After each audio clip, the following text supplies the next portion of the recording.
पूछना चाहती हूं आज तहसीन पूनावाला जी, आज भी क्या उतना ही कॉन्फिडेंस है जिस तरह पहले फेज में था?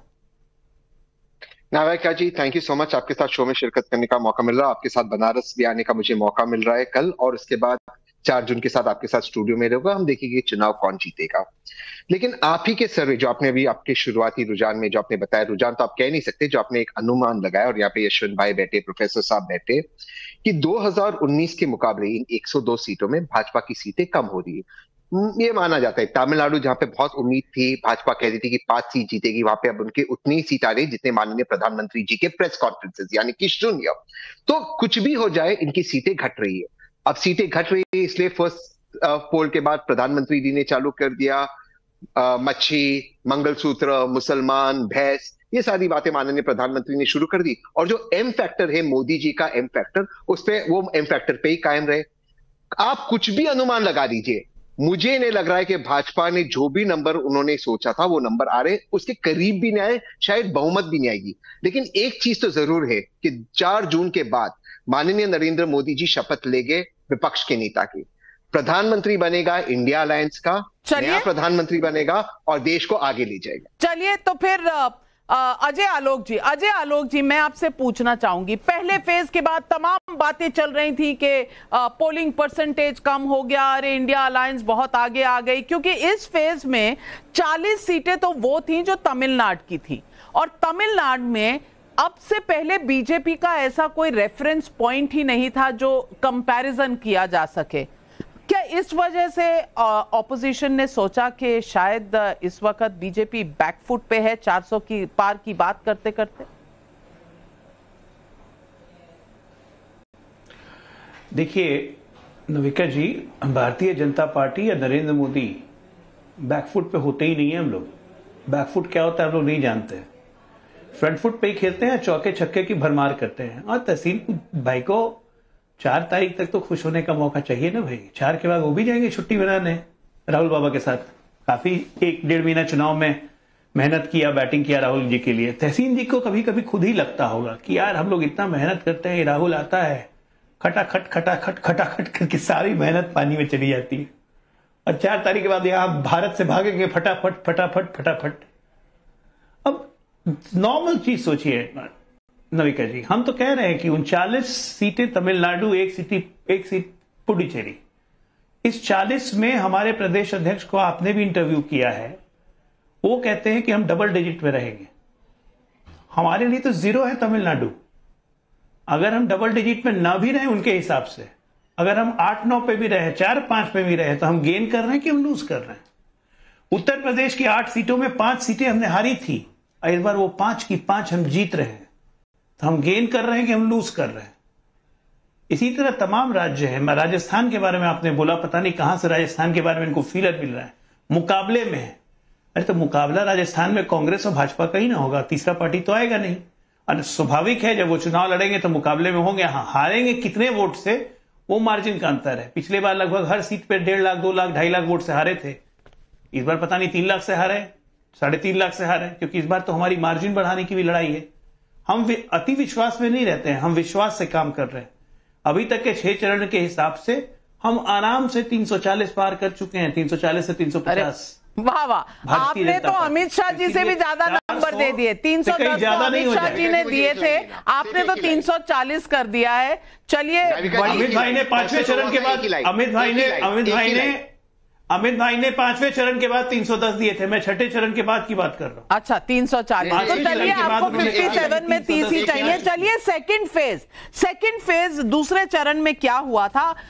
लगभग 89 सीट्स गई थी दूसरे चरण में। 2014 में बीजेपी को केरल में 0 मिली थी, 2019 में 0। इस बार एनडीए बेहतर करेगी, लेकिन 1-2 सीट का खेल है केरल में बीजेपी के लिए। कर्नाटक में 14 सीटें गई थी, जिसमें से 6 2014 में बीजेपी को मिली थी, 2019 में 11, और 2024 में कहा जा रहा है कि इन सीटों पर बीजेपी मजबूत है। कम से कम बीजेपी भी ये कह रही है, और कुछ ग्राउंड रिपोर्ट्स जो आ रही है उसमें ये हमने जोड़ा है। 13 सीटें राजस्थान में गई थी, ये 13 की 13 2 चुनाव में 14 में और 19 में बीजेपी को गई थी। इस बार 6 सीटों पर टक्कर कड़ी है, यानी कि कांग्रेस थोड़ी सी टक्कर देने की स्थिति पर आई है। महाराष्ट्र में 8 सीटें गई हैं, 5 बीजेपी के पास थी 2014 में, 7 2019 में। इस बार 2 सीटों पर इंडी अलायंस गठबंधन मजबूत नजर आ रहा है और यहां बीजेपी को यानी कि एनडीए को थोड़ा चौकन्ना रहना पड़ेगा। यहां क्या होगा फेरबदल, ये तो हमें 4 जून को पता चलेगा। यूपी में 8 सीटें में 14 में मिली थी बीजेपी को, 7 सीटें 2019 में। इस बार इन 8 सीटों पर दूसरे चरण में बीजेपी मजबूत नजर आ रही है। एमपी में 6 सीटें गई थी, 6 की 6 दोनों चुनाव में, पिछले चुनाव में बीजेपी की तरफ गई थी और इस बार भी कहा जा रहा है कि ये बहुत मजबूत सीटें हैं। असम में 5 सीटें, 2 मिली थी 14 में, 4 मिली 19 में। 2024 में बीजेपी मजबूत नजर आ रही है। बिहार में 5 सीटों में से 0 मिली थी 2014 में, 4 मिली 2019 में। अब इसमें 2 सीटों पर टक्कर नजर आ रही है दूसरे चरण में। और ये अगर मैं देखूं छत्तीसगढ़ की 3 सीटें, तो ये तीनों दोनों चुनाव में बीजेपी के पास आई थी और इस बार भी कहा जा रहा है कि बीजेपी मजबूत है। 3 सीटें जो बंगाल में गई थी, 1 मिली थी बीजेपी को 2014 में, 3 2019 में और इस बार भी कहा जा रहा है बीजेपी यहां मजबूत स्थिति में है। जम्मू कश्मीर की 1 सीट 2014 में, 2019 में भी, इस बार भी कहा जा रहा है मजबूत स्थिति में है। मणिपुर की 1 सीट दोनों बार बीजेपी को इसमें से नहीं मिली थी और यहां इंडी गठबंधन इस बार भी मजबूत नजर आ रहा है। तो ये है दूसरे चरण की कुछ सीटें और दूसरा चरण वो चरण है। यशवंत देशमुख जी, मैं आपसे पूछना चाहूंगी, जब थोड़े थोड़े स्टेटमेंट्स आने शुरू हो गए थे, एक तरफ प्रधानमंत्री जी का भाषण आया था जिसमें बांसवाड़ा राजस्थान में उन्होंने कुछ शब्द कहे थे जिस पर घुसपैठिए और मंगलसूत्र की बात हुई थी और विपक्ष एकदम से ऊपर उठकर खड़ा हो गया था, और दूसरी तरफ सैम पिट्रोडा जी की एंट्री हो गई थी इस चुनाव में इनहेरिटेंस टैक्स को लेकर, और वो जो चीनी, अरबी और अफ्रीकन बोलने की भाषा में जो उन्होंने कहा था, आप कैसे देखते हैं? क्योंकि कई लोग अपने अपने आकलन दे रहे हैं। योगेंद्र यादव ऑलरेडी कह रहे हैं 248 से 260 तक बीजेपी जाएगी। प्रशांत किशोर कह रहे हैं 300 प्लस होगा।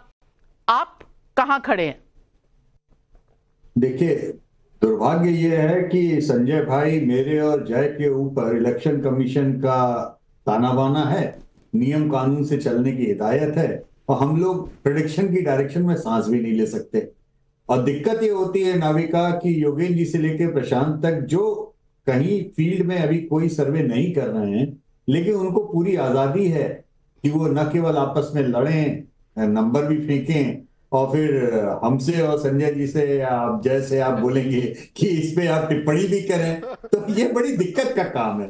अब और हमारे सामने कुलबुलाहट ये होती है नाविका कि जैसे ना कभी कभी ज्ञान का बोझ बहुत ज्यादा भारी लगता है, क्योंकि आपको जानकारी है, अब सामने वाला बिल्कुल सरासर फेंक रहा है और आप बैठ करके कुछ कर भी नहीं सकते। पेट में गुड़गुड़ हो रही है, पेट में गुड़गुड़ हो रही है यशवंत देशमुख जी। कुलबुलाहट बहुत होती है, कुलबुलाहट बहुत होती है। इसलिए हम लोग केवल यही है कि भाई जितना शराफत से आएगा कि भाई तो मुझे 2-3 चीजें मैं आपके लिए सरल कर देती हूं। राम लहर है कि नहीं है, मोदी लहर है कि एंटी मोदी लहर है, राहुल गांधी लहर है या इंडिया अलायंस लहर आपको कहीं नजर आ रही है? बस इनका जवाब दे दीजिए। नाविका, मैंने बहुत सोच समझ के एक लाइन का इस्तेमाल किया था, हालांकि हर कोई अपनी अपनी सुविधा के हिसाब से उसको ले हो।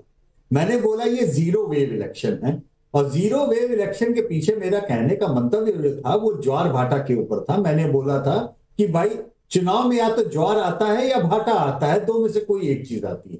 2014 में ज्वार आया, 2019 में ज्वार के ऊपर एक और ज्वार आया, अब 2024 में भाटा आया या नहीं आया, ज्वार और नहीं दिख रहा है उसके ऊपर। तो तो मैंने इसलिए बोला था कि ये जीरो वेव इलेक्शन है, ना तो मुझे ज्वार के ऊपर ज्वार दिख रहा है, ना ही मुझे ये पिछले वाले ज्वार को भाटा में वापस की ओर जाते हुए वैसा कुछ टर्नआउट में दिख रहा है। तो उसको भाई लोगों ने सबने अपने अपनी सुविधा के हिसाब से वो जीरो लॉस थ्योरी की तरह जीरो वेव इलेक्शन को भी हर कोई ले उड़ा।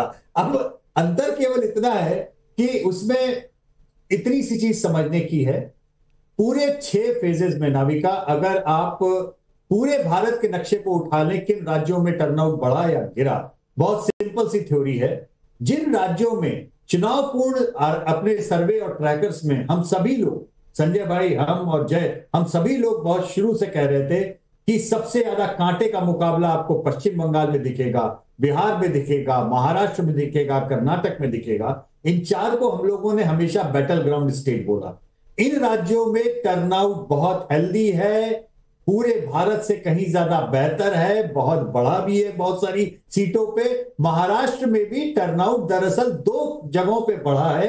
एक तो जहां बीजेपी वर्सेस कांग्रेस की सीधी टक्कर है वहां टर्नआउट बढ़ा है, दूसरा 2 सेनाओं की घर की जो लड़ाई है उसमें टर्नआउट बढ़ा है। असली सेना नकली सेना का रिजल्ट तय करेंगे, लेकिन चाचा भतीजे की लड़ाई में टर्नआउट डूब गया है। वहां पर शायद उन यानी शरद पवार, अजीत पवार नहीं है, हाँ जी, उनमें कोई लोगों का इंटरेस्ट नहीं है, इसलिए शायद वो टर्नआउट वहां पे गिर गया।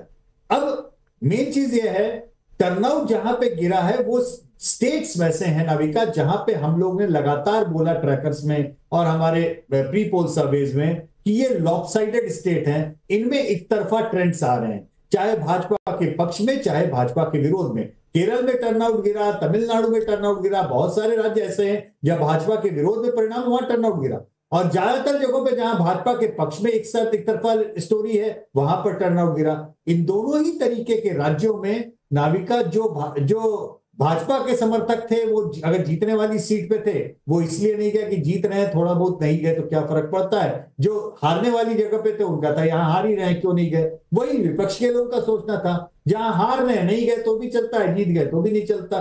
तो थोड़ा बहुत लॉपसाइडेड कंटेस्ट, एक तरफा मुकाबला होने के कारण कुछ जगहों पे कुछ लोगों का रुझान मतदान को लेके कम हुआ है। लेकिन उन्हीं राज्यों में जिन सीटों के ऊपर बहुत तगड़ा कंटेस्ट हुआ वहां पर टर्नआउट बढ़ गया। पूरे राजस्थान में टर्नआउट ड्रॉप हुआ लेकिन बाड़मेर में बढ़ गया। क्यों बढ़ गया भाई? यानी टक्कर मुकाबला सही है, जहां पर कंटेस्टेंट और कैंडिडेट सही है और जहां लग रहा है कि कुछ फाइट है, कुछ बदल सकता है। लेकिन आपने फिर भी नहीं बताया, आपने ये तो कह दिया कि ज्वार पे ज्वार नहीं है पर भाटा भी नहीं है, और भाटी जी की तब से स्माइल कहीं चली गई है। और मैं राजकुमार भाटी जी के पास आऊं तो इससे पहले मैं तीसरे फेज का भी एक बार आपको समीक्षा करके बताना चाहती हूं। तीसरे चरण में 93 सीटें गई। कर्नाटक की 14 सीटें, जिसमें 2014 में 11 मिली थी बीजेपी को, 2019 में 14 और 2024 में मजबूत स्थिति में, ऐसी ग्राउंड रिपोर्ट्स आ रही हैं कि बीजेपी मजबूत स्थिति में। असम में 4 सीटें गई थी, 2014 में 1 थी, 2019 में 1 थी। इस बार बीजेपी के लिए कठिन सीटें हैं पर इस बार बीजेपी अच्छी टक्कर में है, तो यानी बढ़ा सकती है, स्कोप कुछ नजर आ रहा है, ऐसा ग्राउंड रिपोर्ट्स है। बिहार में 5 सीटें गई थी, 14 में 1 सीट मिली थी, 19 में 5। अब की बार 2 सीटों पर कड़ी टक्कर है इंडिया अलायंस के साथ, तो यानी ये 5 कम होगा ज्यादा होगा। और यशवंत जी ने अभी कहा बैटल ग्राउंड स्टेट बिहार है, इस पर सबकी नजर रहेगी। छत्तीसगढ़ में 7 सीटें, 6 गई थी बीजेपी को दोनों चुनाव में, इस बार भी बीजेपी इन 6 पे मजबूत स्थिति पर है। इसके बाद चले गोवा, 2 सीटें, 14 में 2 मिली थी, 19 में 1। इस बार 1 सीट पर कांग्रेस के साथ कड़ा मुकाबला है, तो ये बढ़ेगी कम होगी देखने की बात है। गुजरात की 25 सीटें, 9 सीटें मध्य प्रदेश में, 8 मिली थी 2014 में, 2019 में 9। इस बार भी बीजेपी बहुत मजबूत स्थिति में। महाराष्ट्र की 11 सीटें, 2014 में 6 मिली थी, 2019 में 8। इस बार 5 सीटों पर इंडी गठबंधन और एनडीए की कड़ी टक्कर है। इनमें क्या होगा क्या नहीं, शायद सांस रुकी हुई है। उत्तर प्रदेश की 10 सीटें तीसरे चरण में जो गई थी, 7 मिली थी 2014 में बीजेपी को, 8 2019 में। इस बार 2 सीटों पर समाजवादी पार्टी ने कड़ी टक्कर दे रखी है 2019 के मुकाबले इस चुनाव में। और पश्चिम बंगाल की 4 सीटों में 2014 में तो एक भी नहीं मिली, पर 2019 में एक मिली थी। इस बार बीजेपी की इस स्थिति कमजोर है इस सीट पर, और क्या उलटफेर होने वाला है ये देखने की बात है। और यूनियन टेरिटरीज का आप देख लें, एक सीट गई थी और ये रुझान है। तो मैं राजकुमार भाटी जी आपसे पूछना चाहती हूं, तीसरा फेज वो फेज है जिसमें वोट जिहाद की एंट्री हो गई थी। तो जब ज्वार नहीं नजर आ रहा और भाटा भी नहीं नजर आ रहा, तो वोट जिहाद शुरू कर दिया। नावका जी, मैंने आपका और यशवंत देशमुख जी का विश्लेषण बहुत ही गौर से सुना, एक एक शब्द, और बहुत सुंदर विश्लेषण किया दोनों ने। काफी हद तक निष्पक्षता इसमें बरती है, और आपने मुद्दे भी बताए कि कौन से चरण में क्या मुद्दा। बहुत अच्छा लगा। आज तो आपने हमें निष्पक्ष कह दिया, तो मैं आपको सैल्यूट कर रही हूं स्टूडियो से। ऐसा आप कभी कहते कम ही है। नहीं देखिए, जो मुझे ईमानदारी से निष्पक्षता नजर आई, मैं झूठ कभी बोलता नहीं हूं। आपने बहुत सुंदर एक एक चरण का लगभग सत्यता के नजदीक है, मुझे इसमें कोई दिक्कत नहीं है। लेकिन मैंने जो उसका अर्थ निकाला है, कोई भी इसे दोबारा सुन के अर्थ निकाल सकता है। इसका लब्बोलुआब ये निकलता है पूरे विश्लेषण का, यशवंत जी का भी और आपका भी, कि इसमें जो भी नुकसान हो रहा है वो एनडीए को हो रहा है, और जो भी फायदा हो रहा है वो इंडिया गठबंधन को हो रहा है। वो हमें उम्मीद है कि ज्यादा फायदा होगा। आपके विश्लेषण में दोनों के में थोड़ा कम दिखाई दिया। एक आपने शब्दों का हेरफेर थोड़ा सा जरूर किया कि ये इन चीजों पे तो बीजेपी मजबूत है, और यहां जो है इंडिया गठबंधन टक्कर दे रहा, समाजवादी पार्टी टक्कर दे रही है, या कांग्रेस। कुछ सीटों पे हमें भी मजबूत बता देते तो हमें भी अच्छा लगता, हमारा दिल भी खुश हो जाता कि भाई हम भी कहीं कहीं मजबूत हैं। वो भाटी जी इसलिए क्योंकि ये एग्जिट पोल नहीं है, ये एग्जिट पोल नहीं है, किस तरफ जा रहा है मैं बता नहीं सकती। जी नहीं, मैं सहमत हूं, बिल्कुल सहमत हूं। लेकिन जैसा कि आपने मुद्दे की बात की, तो मुद्दे पे अगर हम देखें तो माननीय मोदी जी ने जब शुरुआत हुई थी चुनाव की, तो सबसे पहला मुद्दा ये उठाया था कि कांग्रेस का घोषणा पत्र मुस्लिम लीग के दफ्तर में तैयार हुआ है। यानी मुस्लिम लीग से शुरू हुए, फिर मंगलसूत्र आया, फिर मछली आई, फिर मुगल आए, फिर मुसलमान आए, अब मुजरे पे पहुंच गए। बीच में भैंसें भी आई और पता नहीं घर भी आए, बिजली भी आई कि आपके घर में बिजली लगी है वो छीन ले जा, कांग्रेस बंद कर देगी, कनेक्शन खत्म कर देगी, अंधेरा कर देगी। तो ये जरूर हमें लगता है कि चरणबद्ध तरीके से, चरण वाइज माननीय मोदी जी कुछ परेशान दिखे, एनडीए के नेता परेशान दिखे, और भारतीय जनता पार्टी बैकफुट पर दिखी, जिसकी सफाई अजय आलोक दे रहे थे कि मोदी जी तो कभी बैकफुट पर जाते नहीं है। बैकफुट पे तो अब वो अलग बात है कि वो बायोलॉजिकली पैदा नहीं हुए हैं, वो तो अवतरित हुए हैं। लेकिन जो अवतरित हुए थे पहले, उन्हें भी कभी कभी बैकफुट पर जाना पड़ता है। रणछोड़ नाम दिया जाता है श्री कृष्ण भगवान को, जो बहुत बड़े लोकनायक हुए रण। भाटी जी, राहुल गांधी की भाषा बोल रहे हैं, काउंटर आ रहा है आपके लिए अजय आलोक जी। घटिया और फुहर भाषा बोलेंगे आप। मैं अपने विचार रखूंगा, अजय आलोक आपके तो रखूंगा नहीं। फुहर भाषा मत। श्री कृष्ण जी को रणछोड़ नहीं, बायोलॉजिकली पैदा नहीं हुए, ये विचार है आपके। यार घटिया वटिया ऐसे स्तर क्यों गिराते हो? पहली बात तो आपके ये स्तर क्यों गिराते हो? आपका बदल गया, ये क्यों स्तर गिराते हो? देना शुरू किया, समाजवादी पार्टी का एक बार भी नाम नहीं लिया, कांग्रेस के ही नाम लिए जा रहे हैं। कांग्रेस के प्रवक्ता हो गए क्या आप? अपने घोषणा पत्र का बात नहीं कर रहे, कांग्रेस के घोषणा पत्र पे आ गए, और राहुल गांधी की भाषा बोल रहे हैं फुहड़ वाली, और आप उम्मीद करते हैं कि मैं सुनूंगा? अरे समाजवादी पार्टी की बात कीजिए ना, 4 कंधे नहीं मिलेंगे उठाने के लिए, ठीक है ना? पिछले बार तो 5 आ गए थे। ये भी भाषा मैं नहीं चाहूंगी कि रहेगी। आज एनालिसिस कर रहे हैं, आज एनालिसिस कर रहे हैं, तो भाषा पे ना जाएं तो बेहतर है। दोनों तरफ भाषा दोनों तरफ से अमर्यादित रही है। लेकिन मैं संजय जी से पूछना चाहती हूँ, संजय जी, जब आप देखते हैं इस चुनाव को, एक वाक्य बोलने की अनुमति आप कृपया मुझे दे दें। ठीक है, एक वाक्य जी, एक वाक्य बोलने की अनुमति देते तो आपकी बड़ी मेहरबानी होगी। जी सर।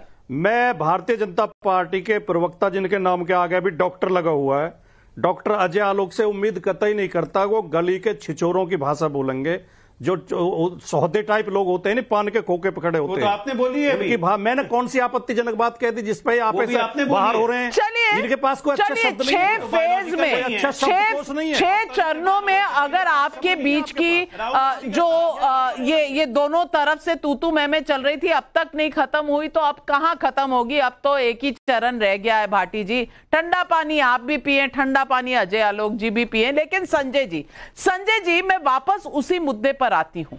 वेव इलेक्शन नहीं है, कुछ लोग कह रहे हैं, लेकिन एक तरफ योगेंद्र यादव जी हैं, एक तरफ है प्रशांत किशोर जी, कुछ इंटरनेशनल सेफोलॉजिस्ट भी हैं। सेफोलॉजी के हिसाब से आप इस चुनाव को कैसे देखते हैं? और अब तक जो हमने देखा है उसमें आपको क्या लग रहा है? आपको लग रहा है कि डिसएडवांटेज इतना बड़ा है, सुनामी है, ज्वार है, भाटा है, तमाम शब्दों का इस्तेमाल किया यशवंत जी ने, आप कैसे देखते हैं? नाविका जी, मुझे कहीं भी नहीं लगता कि ये वेव इलेक्शन है। वेव का मतलब शायद पूरा झुकाव वोटरों का एक तरफ होता, लेकिन यूं कहूं कि अलग अलग राज्यों में छोटी छोटी तरंगें दिख रही हैं। कोई एक तरंग पूरब से पश्चिम की ओर जा रही है, तो दूसरी पश्चिम से पूरब की ओर जा रही है। छोटे छोटे मुद्दे दिखाई पड़ते हैं। राम मंदिर का मुद्दा मुझे देश भर में दिखाई नहीं पड़ता। ऐसा लगता था जनवरी के महीने में कि राम मंदिर का मुद्दा एक बड़ा मुद्दा बनेगा और इसके सहारे बीजेपी चुनाव लड़ेगी। ऐसा भी लगता था कि धारा 370 का एक बड़ा मुद्दा हटाया जाना एक बड़ा मुद्दा बनेगा। लेकिन ये दोनों मुद्दे जो बीजेपी को कहीं ना कहीं बड़ी एडवांटेज दे सकते थे, ये दोनों मुद्दे बड़े मुद्दे बनते हुए मुझे दिखाई नहीं पड़े। इसी के लिए एक वेव इलेक्शन जैसा दिखाई नहीं पड़ता। ऐसा नहीं लगता कि बड़ी संख्या में मतदाता एक किसी खास मुद्दे के सहारे की एक पार्टी को वोट कर रहे हैं। अलग अलग राज्यों में, जैसा मैंने जिक्र किया, अलग अलग छोटे छोटे मुद्दे हैं। दूसरी बात, मुझे लगता है बड़ी संख्या में 14 और 19 के चुनाव में हमने देखा, बड़ी संख्या में मतदाताओं ने पहले ही वोट किसको देना इसका मन बना लिया था। पहले से तय था कि मुझे एक फला पार्टी को वोट करनी है, और निश्चित है 19 और 14 का जिक्र करेंगे तो वो बीजेपी थी। इसी के लिए एक वेव दिखाई पड़ता था। लोगों में उत्साह बहुत पहले से था, उसकी कमी दिखाई पड़ती है इस बार। मुझे लगता है उन मतदाताओं की तादाद बढ़ी है जो बाद में मन बना रहे हैं, जिन्होंने बाद में अपना मन बनाया है। इसी कारण हमें वेव नहीं दिखाई पड़ता। तो अगर 2019 वाली स्थिति नहीं दिखती है, और 2019 के चुनाव में बीजेपी के लिए एक वेव था, राष्ट्रवाद पर चुनाव लड़ा जा रहा था, लोगों में उत्साह, उमंग, बड़ा जोर शोर था, और वैसी स्थिति अगर नहीं दिखाई पड़ती है तो कुछ न कुछ मुझे लगता है बीजेपी को नुकसान होता हुआ दिखाई पड़ता है, या उसकी कहूं पूरी संभावना मुझे दिखाई पड़ती है। और नुकसान मैं 2019 के तुलना में कह रहा हूं। कुछ न कुछ या बहुत बड़ा नुकसान, यही तो पूछ रही हूं। नहीं, मुझे नहीं लगता है बहुत बड़ा नुकसान है। बहुत बड़ा नुकसान, ये दोनों बहुत कहूं तो वेग टर्म्स है। लेकिन बड़ा नुकसान मतलब क्या? सरकार नहीं बनेगी बीजेपी की? क्या एनडीए की सरकार नहीं बनेगी? ना, ऐसा नुकसान तो होता हुआ मुझे कतई दिखाई नहीं पड़ता। लेकिन हाँ, कुछ ना कुछ का मतलब, अगर यूं कहूं कि अगर एक क्लास में एक बच्चा टॉप करता था, उसे 97-98% मार्क्स आते थे, उसके नंबर अगर 94% हो गए तो नुकसान तो उससे हुआ, लेकिन फिर भी वो टॉपर है। चलिए, बहुत अच्छी तरीके से आपने समझा दिया। मुझे लगता है दर्शक समझ ही गए होंगे। लेकिन अब चलते हैं चौथे चरण की तरफ, और चौथे चरण में 80 सीटें गई थी चुनाव में। बिहार की 5 सीटें, ये पांचों बीजेपी के पास थी। बीजेपी इन पांचों पर तो मजबूत स्थिति में नजर आती है, ऐसा ग्राउंड रिपोर्ट्स कह रही हैं। जम्मू कश्मीर में 1 सीट दोनों चुनाव में बीजेपी को नहीं मिली थी। बीजेपी उम्मीदवार इसमें है ही नहीं, तो इसकी चर्चा हो नहीं सकती। एमपी की 8 सीटें, 8 की 8 बीजेपी के पास गई थी दोनों चुनाव में। अब 2024 में भी बीजेपी इसमें मजबूत। महाराष्ट्र की 11 सीटें 2014 में बीजेपी को गई थी, 9 गई थी 2019 में, और इस बार 9 पर बीजेपी अपनी सीटों पर मजबूत नजर आ रही है। अब देखते हैं इसके आगे। तेलंगाना की 17 सीटों पर 2 थी पहले बीजेपी के पास 14 में, और 4 2019 में। इस बार 10 सीटों पर बीजेपी कड़ी टक्कर में है। क्या तेलंगाना में बीजेपी को गेंस होंगे? ये सवाल बहुत से लोग पूछ रहे हैं। यूपी की सीटें, यूपी की 13 सीटें गई थी चौथे चरण में, 12 बीजेपी की थी 2014 में, 13 2019 में, और इनमें बीजेपी लगभग मजबूत स्थिति में नजर आती है। अब चलते हैं आंध्र प्रदेश की तरफ। 25 सीटें हैं यहाँ। 17 एनडीए को मिली थी, यानी कि जब चंद्रबाबू नायडू बीजेपी के साथ थे 17 मिली थी 25 में से 2014 में। 2019 में कोई गठबंधन नहीं था, और इस बार कहा जा रहा है कि 5 सीटों पर एनडीए कड़ी टक्कर में है। अब 5वें चरण की तरफ अगर हम चले तो बिहार की 5 सीटों में पांचों दोनों चुनाव में बीजेपी के पास थी। इस बार 4 सीटों पर बीजेपी मजबूत है, पर एक सीट पर इंडी गठबंधन के साथ टक्कर में है। झारखंड की 4 सीटें 2014 में 3 मिली थी बीजेपी को, 2019 में भी 3, और इस बार 3 सीटों पर बीजेपी मजबूत है, 1 सीट पर टक्कर नजर आ रही है। यहां कुछ गेन्स होंगे, देखने की बात है। महाराष्ट्र में 13 सीटें 13 की 13 बीजेपी के पास थी। दोनों चुनाव में बीजेपी मजबूत है, लेकिन 4 सीटों पर इंडी गठबंधन के साथ मुकाबला कड़ा है 13 सीटों में से। यूपी की 14 सीटों में से 2014 में 12, 2019 में 13, इस बार बीजेपी मजबूत, और 2 सीटों पर इंडी गठबंधन के साथ फाइट है, यानी समाजवादी पार्टी के साथ। पश्चिम बंगाल की 7 सीटें 5वें चरण में बीजेपी के पास 14 में 0 थी, 2 आई 2019 में, 2024 में बीजेपी कमजोर, 3 सीटों पे टीएमसी को कड़ी टक्कर दे रही है। ओडिशा में 5 सीटें जो गई थी 5वें चरण में, 2014 में 1, 2019 में 3, और इस बार बीजेपी मजबूत है, 4 सीटों पर फाइट दे रही है। मैं आपसे पूछना चाहूंगी जयमरुख जी, जिस तरह से हमने यशवंत जी से और संजय जी से बात की, कुछ लॉस हो सकता है लेकिन इतना बड़ा नहीं कि बीजेपी सरकार नहीं बनाएगी, ये लगभग इस तरह की बातें आ रही हैं। लेकिन इंडिया अलायंस का अगर आप एंथुजियाज्म देखें, उनके जो इस वक्त हौसले हैं उनको देखें, तो ऐसा लग रहा है कि बस उनकी सरकार तो 4 जून को बन ही रही है। आप इस चुनाव के 6 चरणों में रुख क्या देख रहे हैं?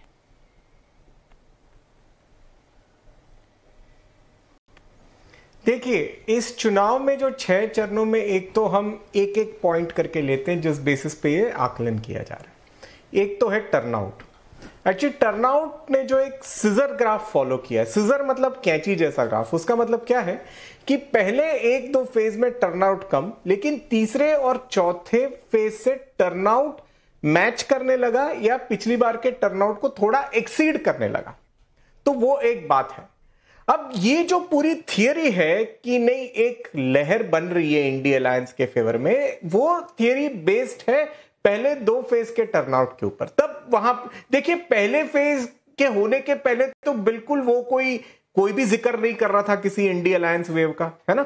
अब वो पहले फेज के टर्नआउट के बाद वो एक नैरेटिव आना शुरू होता है कि नहीं ये एक वेव है, कुछ चुनाव करवट ले रहा है, द इलेक्शन इज टर्निंग।